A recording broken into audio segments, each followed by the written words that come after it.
actually putting everything into place as we go, and I'm actually drawing out the procedure as I do it, listening to everything he's saying, stopping, writing in my procedures, so that way when I'm done with this one and I go to create the next one, I have a checklist that I'm going to print off and not actually try to just use on the computer, but print it off, have multiple copies. A tip I got from Justin, and it just works. It just works, and I know it works. Trying to fill out a form on a daggone computer is just crazy.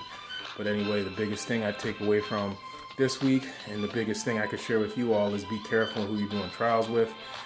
Everybody who says yes isn't a good client. Everybody's going to say yes for the most part, and if they do say yes, make sure you restate to them after, during this trial, that once you start sending them leads, this is what I want, and make sure they understand that, because if they don't understand that, then it's not really worth you running it. I know it's been said before, and I know I've said it, but without having that clear distinction that if it works, the money goes on, then, what if they can't support the amount of people you're sending their way?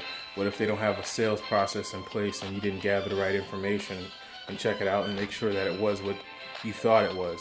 There's so many different things. You can send people 1 million leads, and if they don't close any of them, like you said, you're at an expense. So just choose wisely. So tomorrow I go to see Chris over at CrossFit Accolade, get my testimony from him.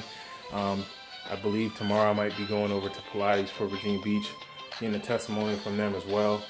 I'm not sure about Chris, because we haven't talked in a few days, but Pilates for Virginia Beach, I think she said she had probably 5 people that came in and are doing a free week.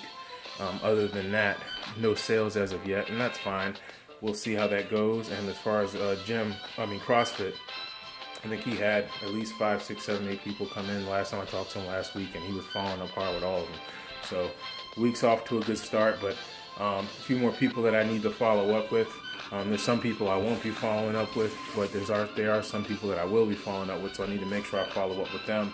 For some of the people that I intended to follow up with, looking back, if I graded them, which at the time I might have not graded them accordingly, it's not the best fit for me.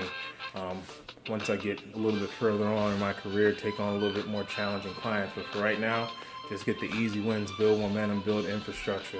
And once I do those things, I can do whatever I want.